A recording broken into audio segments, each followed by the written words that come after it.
नमस्कार फ्रेंड्स, हिंदू धर्मात एकादशीला विशेष महत्त्व आहे।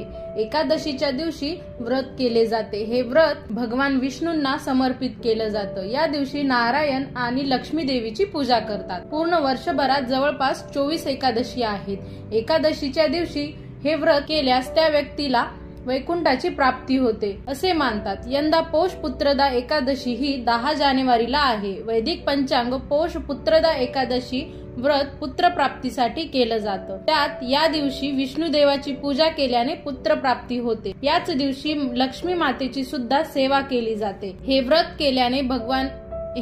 केल्याने भगवान विष्णूंचा आशीर्वाद मिळतो आणि संतती प्राप्त होते अशी धार्मिक श्रद्धा आहे। पुत्रदा एकादशी व्रत केल्याने मुलांशी संबंधित सर्व समस्या दूर होतात।